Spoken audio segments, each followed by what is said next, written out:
Bonjour, je me présente, je m'appelle Vincent Roussel, je suis ici avec Colette, mon épouse, que vous pourrez voir tout à l'heure, et puis Ruben. Voilà, on est trois en face de vous. Donc, je suis de Montargis, expérience comme groupe de partage d'évangile, de ce qu'on appelle évangile à domicile. Il y a plusieurs groupes sur le Gâtinais. On a l'expérience aussi d'une petite communauté fraternelle de foi qui avait été créée, pour ceux qui s'en rappellent, par le père Daucourt, l'évêque d'Orléans, dans les années 2000. Et on a une petite communauté qui a maintenant une vingtaine d'années d'âge. Et puis, on a aussi l'expérience de partage au sein du catéchuménat. Voilà. Alors, ce que je voulais donc le but de ce qu'on doit faire ici, c'est réfléchir sur la rencontre que Jésus a eue dans la Bible pour ce qu'on en connaît en lisant la Bible.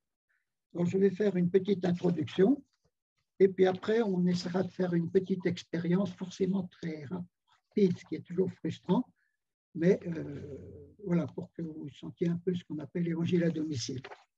Alors, le point de départ, c'est quand même le synode. Nous voulons que chaque personne puisse faire l'expérience heureuse de la rencontre personnelle avec le Christ. Que la joie procurée par cette rencontre engendre une adhésion pleine et entière à la personne même du Christ et à son message. Qu'elle donne aussi la force de témoigner dans nos communautés chrétiennes et dans le monde du bonheur de se savoir aimé inconditionnellement par Dieu, le maître de la création. Alors la question sur laquelle on va se pencher, c'est comment Jésus s'y prend-il pour présenter le royaume de Dieu et inviter tout un chacun à y adhérer. Deuxième chose, c'est vrai que les rencontres que Jésus a faites, elles sont extrêmement variées. Dans un pays qui est sous l'occupation romaine, et il va rencontrer des gens, des personnes qui souffrent de maladies ou de troubles psychologiques plus ou moins graves, des gens victimes d'exclusion à cause de leur situation sociale, économique, politique ou religieuse, des curieux qui ont tellement entendu parler de Jésus, une célébrité, qu'ils veulent le voir. Ils rencontrent aussi des femmes, des étrangers, des exclus, des lépreux, des riches, des pauvres, des gens qui sont sensibles au message de Jésus et qui se mettent à le suivre, sans forcément percevoir tout de suite encore la radicalité qu'il contient. Ils deviennent disciples de Jésus et certains sont choisis par lui, donc c'est les 12 apôtres. De bons pratiquants de la loi juive, sans doute sincères, mais qui se scandalisent de la liberté que Jésus prend avec les rites établis par plusieurs générations de rabbins. Les chefs politico-religieux qui sentent le pouvoir menacé par l'attrait que Jésus exerce sur le peuple, des étrangers intéressés eux aussi par le message de Jésus, et puis les responsables politiques d'occupation ou collaborateurs ayant avec l'occupant, dont le souci est principalement de détecter les tentatives de rébellion de la part d'une foule, vite séduite par quelques leaders charismatiques. Voilà, il y a peut-être d'autres types de personnes, mais j'ai essayé de les recenser. Alors, ensuite, Jésus annonce le royaume de Dieu. Il ne fait que ça. C'est son obsession pendant toute sa vie. Il ne cesse d'annoncer le royaume de Dieu auquel il veut inviter tout un chacun à adhérer. Et il ne fait que ça pendant toute sa vie publique qui a duré 2 à 3 ans. Il veut en faire percevoir et accepter la radicalité.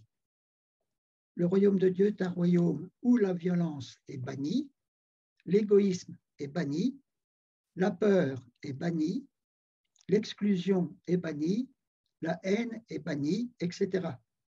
C'est un royaume ouvert à tous sans aucune exception, même ceux qui sont réticents. C'est le royaume de la non-violence, de l'altruisme, de la confiance, de l'acceptation de tous, de l'amour. Jésus s'est mis à annoncer la bonne nouvelle à partir du moment où Jean-Baptiste a été jeté en prison par Hérode Antipas. Et tout de suite, la manière de Jésus s'est montrée radicalement différente de celle de Jean-Baptiste. Jean-Baptiste, lui, ce sont les gens qui venaient à lui pour l'entendre annoncer la venue du royaume de Dieu et s'y préparer. Avec Jésus, c'est le royaume de Dieu même que Jésus, dans une itinérance sans repos, va porter aux gens dans leur lieu de vie et les inviter à y adhérer ici et maintenant. Comment Jésus s'y prend, c'est le thème qu'on a pris cette année pour Évangile à domicile, comment Jésus s'y prend pour convaincre sans jamais contraindre. Alors, nous proposons de méditer en fait sur 5 dimensions de la pédagogie de Jésus. La progression que je vais vous donner là, elle suit un peu la progression des oppositions à son message par les plus endurcis. Alors, on y trouve dans un premier chapitre l'agir de Jésus. Jésus annonce d'abord par sa manière d'être et par son agir. Alors, son agir, comme on va s'attarder un petit peu là-dessus avec l'exemple qu'on va voir, c'est l'agir direct, la compassion qui manifeste vis-à-vis de ceux qui souffrent. Voilà. C'est les guérisons et les exorcismes qu'il fait, parfois pour nous dire quelque chose. La commensalité, c'est-à-dire les repas de Jésus, il y a énormément de repas de Jésus, même chez les pharisiens, des actes symboliques, par exemple comme Jésus qui lave les pieds de ses disciples, ou Jésus qui, pour dire qui est le plus grand dans le royaume de Dieu, prend un enfant et le met au milieu de tout le monde. Voilà, ce sont des gestes qui parlent, c'est un enseignement. Voilà, alors tout à l'heure, on va prendre comme exemple la guérison du paralysé de Capharnaüm, qui est raconté par les 3 évangiles synoptiques et qu'on lira dans Marc. Le deuxième chapitre, là, donc là, je ne fais que citer le titre, le toucher de Jésus, le regard de Jésus. Voilà, on peut lire la Bible en étant attentif à ça. Troisième, la parole de Jésus. C'est intéressant d'essayer de voir comment la manière de parler de Jésus, avec certaines particularités. Quatrièmement, quand la parole, c'est encore la parole, mais c'est quand la parabole se fait parabole. Les paraboles de Jésus, où là, c'est des paraboles que Jésus utilise contre les oppositions. Et puis le dernier chapitre, c'est quand Jésus déjoue les pièges mortels qui lui sont tendus, c'est peu avant sa passion, l'impôt à César, etc., etc. Et en principe, pour finir, ce qu'il faudrait parler, c'est des silences de Jésus. Quand Jésus a tout dit, et que plus personne ne veut rien entendre, on le voit qui se tait. Il se tait devant Pilate, il se tait devant le grand prêtre, et il se tait même devant Hérode. Voilà, alors ensuite, quelques caractéristiques d'évangile à domicile. Donc, ce sont 5 séances par année. Chaque année, on a un thème différent. Donc, c'est un engagement qui n'est pas très important et qui peut permettre à des gens qui sont un petit peu en marge de s'y associer. Donc, en fait, c'est des groupes de paroles d'évangile, on en a tous connu. Donc, il y a peut-être des caractéristiques qui sont propres, mais bon, c'est la même chose. Hein. Alors, le dispositif s'articule autour de 3 éléments. Le premier élément, c'est trouver une personne qui accepte de recevoir chez elle des gens qui peuvent être intéressés pour 5 séances d'évangélisation, de partage d'évangile. Voilà, donc en cherchant autour d'elle, et on peut aussi lui envoyer des gens qui peuvent être intéressés. Le deuxième élément, c'est, une fois que ça c'est en place, c'est peut-être le plus difficile, c'est trouver 2 animateurs qui acceptent de venir animer les rencontres par 2. Jésus les a envoyés par 2. Leur rôle est d'abord de veiller à la bonne répartition de la parole, afin que chacun puisse donner sa perception des choses sans être contredit. L'échange n'est pas un débat, c'est un partage. On partage ce que chacun croit et c'est efficace. D'autre part, alors les animateurs quand même s'engagent à lire le document pour les animateurs, en prendre connaissance. Et ce document, c'est le 3e élément, c'est un document qui est composé d'une 40aine de fiches qui apportent des éclairages utiles sur les textes choisis bon, sous forme c'est des homélies intéressantes, des textes d'exégèse, ça peut être des exercices ludiques pour aider à entrer dans le texte, dans la compréhension du texte. Ça peut être aussi des représentations artistiques, des textes de catéchisme. Le catéchisme a beaucoup de ressources, des prières, des bandes dessinées, etc. Ça, c'est la première chose. Et la deuxième chose, parce que prendre un texte dans un chapitre donné, c'est forcément limité.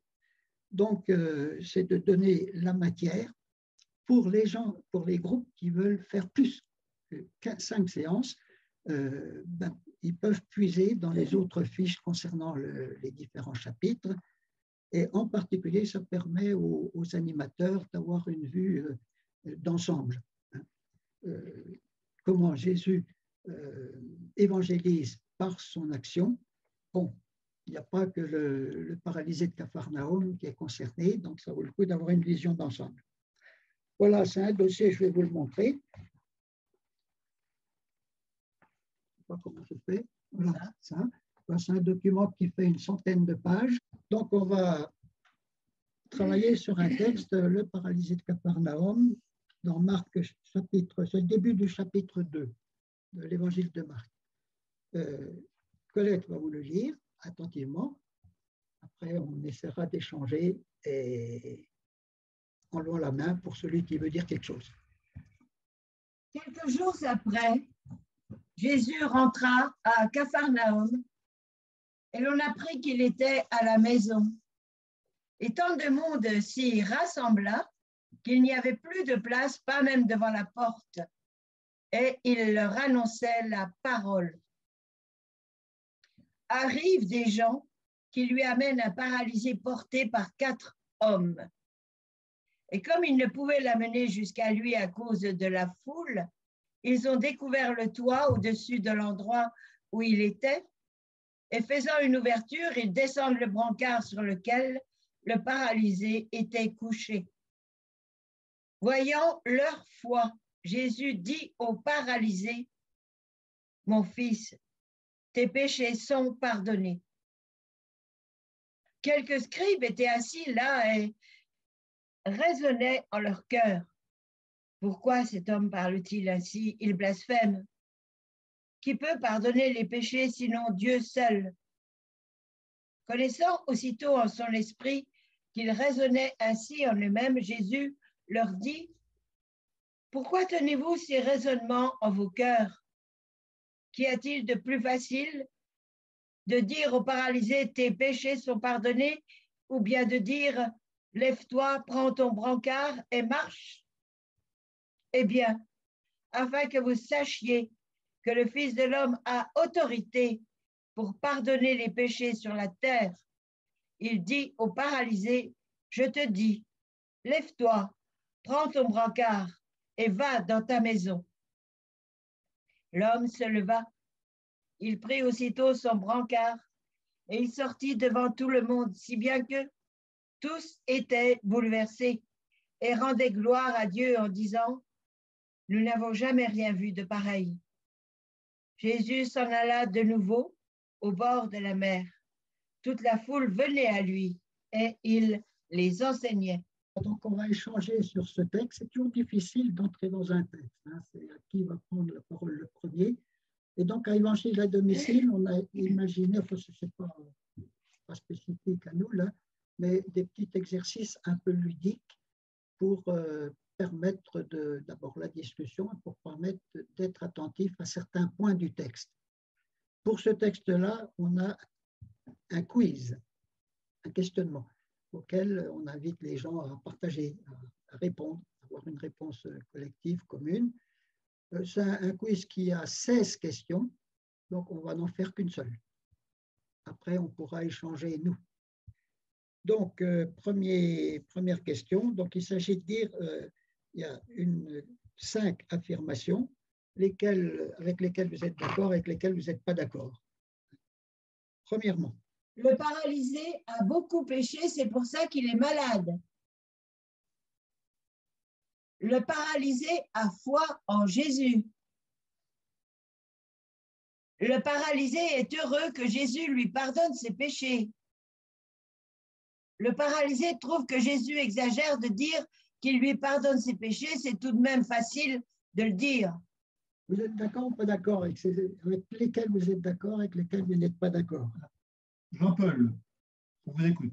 Alors, il est évident que le paralysé ne parle pas, il écoute Jésus, il a foi en Jésus. Donc, pour moi, le plus important, c'est sa foi dans Jésus. Et c'est ça qui lui permettra que Jésus s'occupe de lui et lui apporte la guérison. On continue. Bernadette. Oui, moi je pense que la foi du paralysé est peut-être importante, mais celle de ceux qui l'ont apportée me paraît encore plus présente. Oui, Claudine. Oui, je voulais dire quelque chose. Dans ce texte que j'ai écouté, j'ai bien écouté, il y a vraiment quelque chose qui me gêne dans la compréhension de ce texte, parce que c'est ce que Jésus dit. Va, je te pardonne tes péchés, mais de quels péchés il parle? Les péchés que font tous les hommes, ou est-ce qu'il sous-entend qu'il est malade parce qu'il a péché, comme le pensaient tellement de gens? Et comme très longtemps, on a vu des personnes handicapées, on disait que les parents avaient péché. C'est un sentiment qui était faux et qui a perduré comme ça dans les siècles. Les gens qui avaient des enfants handicapés ou même qui devenaient malades ou quel que soit, on disait qu'ils avaient péché. Et donc, dans ce texte, j'aimerais mieux le comprendre, justement, parce que moi, il me pose question. Merci. Oui. Alors, sur les deux interventions, là, le paralysé à la foi, on ne le sait pas, hein, c'est pas dit. Ce qui est sûr, c'est que ceux qui l'amènent ont la foi. Lui, on ne sait pas. Je ne sais pas si, moi, c'est une des choses qui m'étonne toujours dans ce texte-là, alors que Jésus a généralement ceux qu'on lui amène à contact.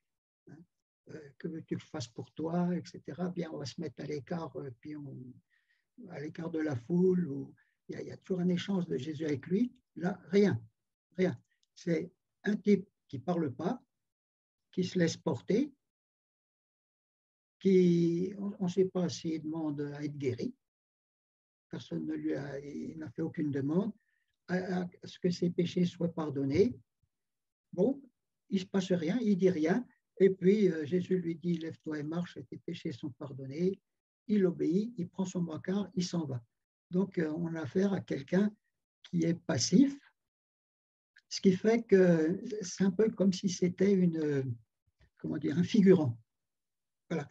Et que ceci étant, bon, on est content qu'il soit guéri et que ses péchés soient pardonnés, mais toujours est-il, ça donne l'impression que dans ce récit-là, il est un figurant et que on est invité à regarder ailleurs.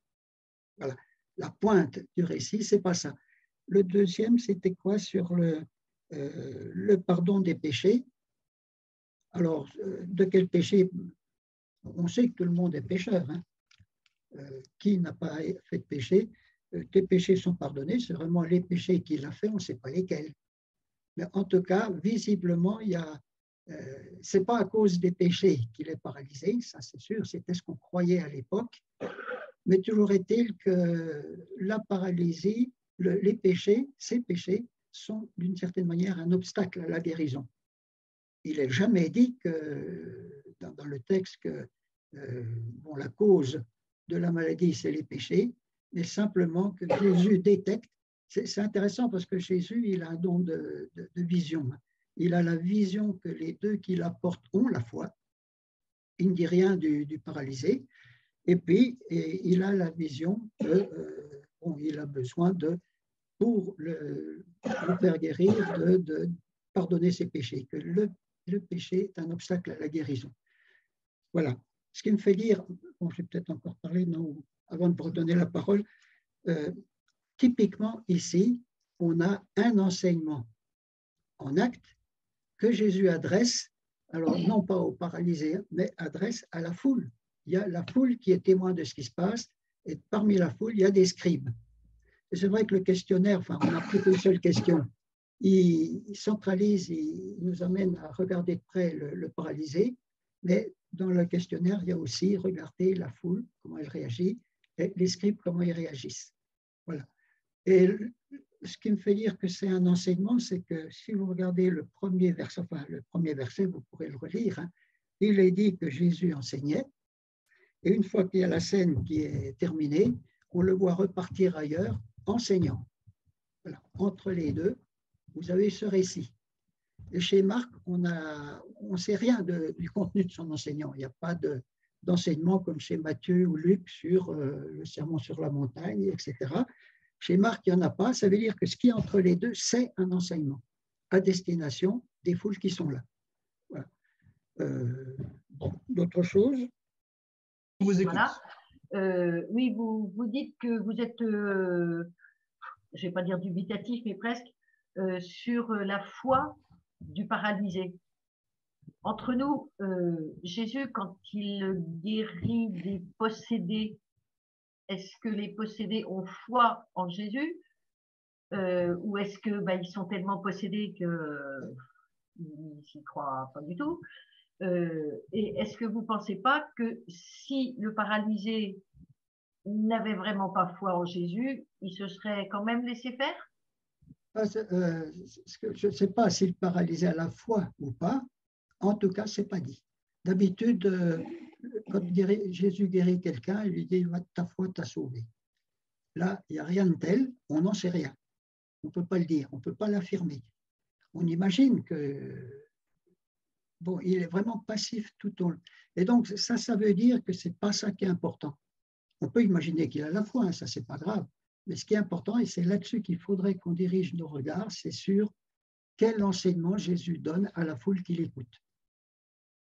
C'est important de bien le détecter parce que ça nous concerne, nous, aujourd'hui. Que un paralysé soit guéri, bon, c'est bien, tant mieux pour lui. Hein. Mais il y a tellement de paralysés dans le monde que ça serait un petit peu, bon, ça pose question. Mais par contre, l'enseignement que Jésus donne à la foule, quel est-il? Voilà, c'est ma question. Oui? Pour moi, ce qui est important dans ce passage, c'est surtout la foi de ceux qui transportent le paralysé. La prière des autres qui est importante. Oui. Voilà, c'est pas le paralysé lui-même. Oui. Oui, c'est-à-dire qu'on peut prier pour des gens qui n'ont pas forcément la foi et que ça sera bénéfique, ça c'est sûr. Oui. Peut-être que Jésus,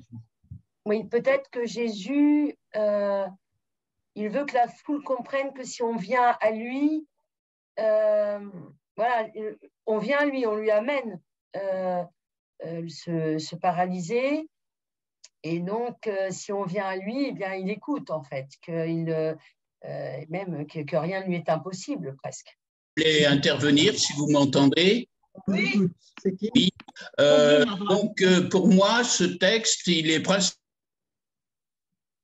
principalement destiné aux scribes. Parce que l'interrogation de Jésus, c'est bon, qu'est-ce qu'il est plus facile de dire, tes péchés sont pardonnés, ou bien lève-toi et marche. Donc, c'est la réponse aux interrogations des scribes qui disent mais qui c'est celui-là, pourquoi il parle comme ça, enfin qu'est-ce que c'est son enseignement, et donc là il répond concrètement avec cette guérison, parce que effectivement pardonner les péchés, ça se voit pas, mais le miracle de la guérison, ça se voit. Donc là, ils sont bien obligés de le croire et de se dire bon là vraiment c'est le Fils de Dieu, ou bien bon, on comprend plus rien. Voilà. Donc pour moi, ce texte, il est principalement destiné aux scribes.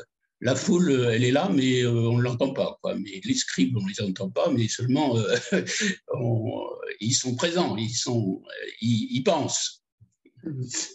Ils sont choqués. Alors, Et puis, si je peux me permettre, pour les scribes comme pour la foule, il s'annonce quand même comme le Fils de l'homme et comme je veux faire savoir qu'il a l'autorité pour pardonner les péchés. Oui, d'une certaine manière, c'est ça, oui. Le lien avec le Fils de l'homme, c'est intéressant de ce côté-là. D'autres choses? Oui, je voulais. C'est tout à fait vrai pour que Jésus se fasse reconnaître comme fils de Dieu. Mais c'est quand même, s'il s'adresse qu'aux scribes, pour moi, ça voudrait dire qu'il a une vision politique des choses, en fait. Ben, et j'en doute. Disons qu'il n'y a pas que les scribes qui sont témoins, il y a la foule. La foule, on la voit quand même réagir à la fin. Alors, ce que je voudrais dire, peut-être, on n'aura pas le temps de faire tout ce qu'on voudrait. Je voudrais simplement vous dire, la foule, on la voit réagir à la fin. Hein. Elle rend gloire, elle est étonnée, on n'a jamais vu des choses aussi extraordinaires. Vous avez l'évangile de Matthieu qui raconte le même récit. Et j'ai été interpellé par la mention finale de la réaction de la foule que je vous lis.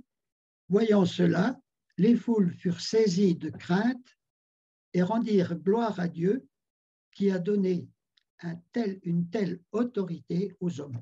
Alors, de quelle autorité, de quel pouvoir est-ce qu'il a donné aux hommes? Qu'est-ce qu'il leur a donné comme pouvoir?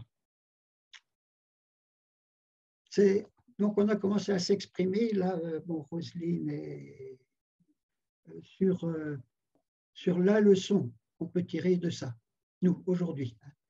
Bon, de l'aimer, de ne pas désespérer, de croire en lui, de revenir vers lui. Quels que soient nos péchés, nos vêtements de pouilleux, nos abandons, nos doutes, quoi. Que c'est lui. Deux tables avant de se séparer.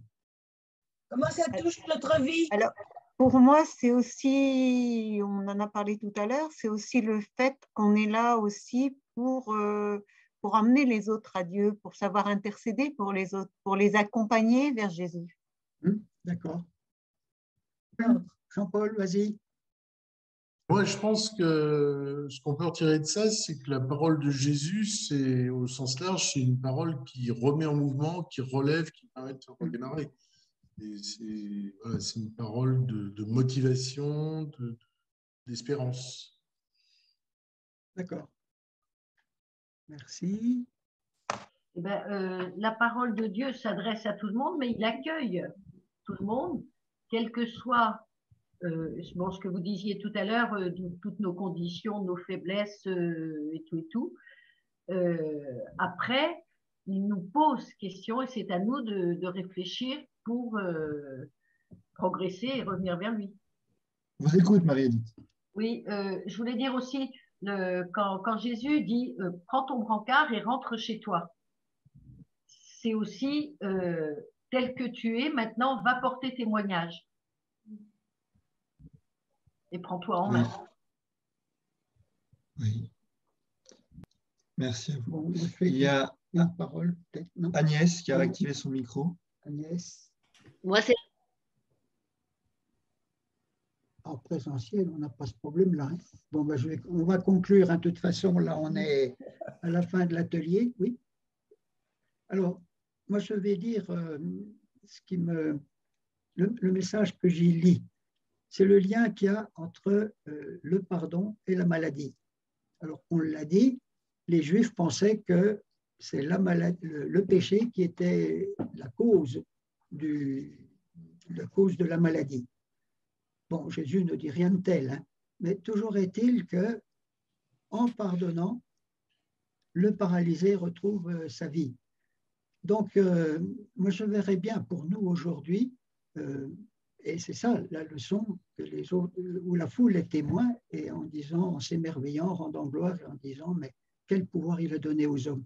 Le pouvoir qu'il a donné aux hommes, ce n'est pas de guérir la maladie, mais c'est de pardonner. Le pardon entraîne la guérison.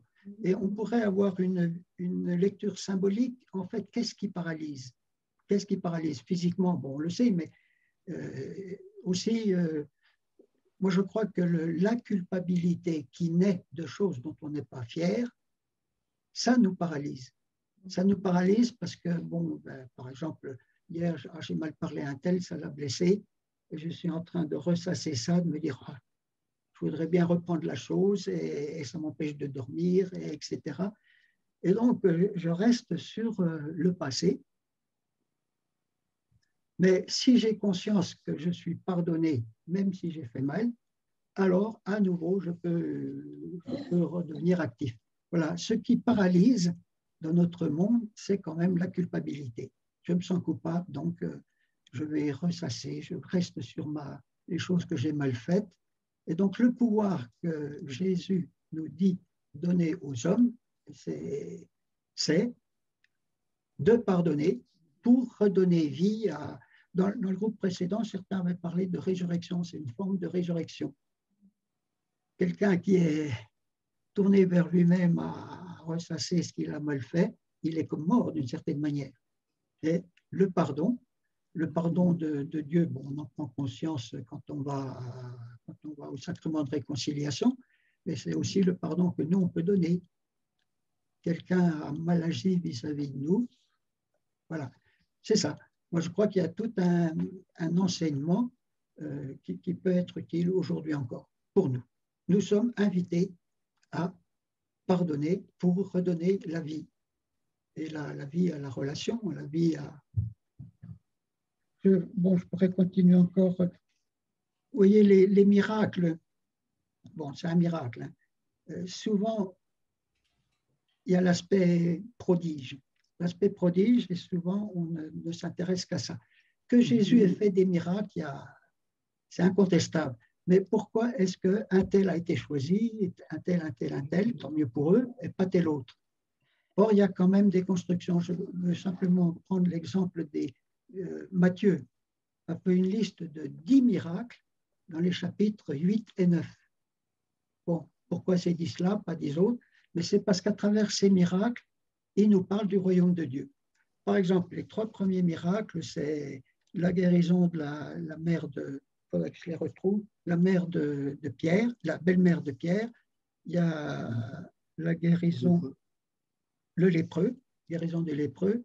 Et puis, il y a une autre guérison, c'est peut-être la... Non, c'est pas là. Guérison, ça doit être la fille du centurion romain. Il guérit, il fait son miracle pour donc, une femme, un lépreux, exclu de la société, un étranger. Et ça, en faisant ça, qu'est-ce qu'il nous dit? Il nous dit que le royaume de Dieu, il est universel. Il n'est pas destiné à un tel, il est ouvert à tous. La deuxième catégorie de miracles, celui-là en fait partie. Vous savez, la guérison des 2 possédés à Gadara. 2, chez Matthieu, ils sont 2. Hein, extrêmement violents. Et puis, vous savez, l'intervention de Jésus auprès de ses disciples, au milieu d'une tempête, qui sont morts de peur. Eh bien, ces miracles-là nous disent, mais dans le royaume de Dieu, premièrement, la peur, elle est bannie. Deuxièmement, la violence, elle est bannie. Et troisièmement, la culpabilité n'a pas sa place parce qu'on est pardonné. Et puis, vous avez une autre série de 4 miracles, alors qui sont davantage tournés pour dire l'équipement du disciple missionnaire. Alors, dans ces miracles, vous avez la guérison de 2 aveugles. Matthieu, il va tout par 2. 2 aveugles, ben, il veut dire que le disciple missionnaire, il faut qu'il apprenne à discerner, qu'il sache discerner.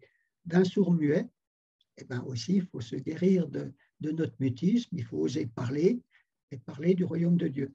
Et puis, vous savez, ben, la résurrection de la fille de Jaïr, avec au milieu la femme à l'afflux de sang depuis 40 ans. Eh ben, la scène de la femme, l'effort que fait Jésus pour la regarder, la retrouver. Donc, le disciple missionnaire, il faut qu'il regarde attentivement ceux à qui il s'adresse. Et puis, la fille de Jaïr, moi j'aime bien cette idée-là, c'est quand tout semble perdu, on peut réessayer encore, rien n'est jamais perdu. C'est la mort. Quand tout semble perdu, on se dit, il n'y a rien à faire, c'est mort. Eh bien non, rien n'est perdu. Voilà, donc à travers ces miracles, pourquoi ces 10 miracles? Il n'y a pas de raison qu'il n'y en ait que quelques-uns qui en bénéficient. Et l'évangéliste Matthieu, en fait, nous dit autre chose. Nous dit autre chose pour nous qui voulons devenir disciples adhérents de ce royaume. Voilà. Je vais peut-être t'arrêter là-dessus. Merci. On vous remercie. Au revoir, merci. Au revoir tout le monde. Merci beaucoup. Merci. Bon courage en tout. Merci. Et à l'après-midi.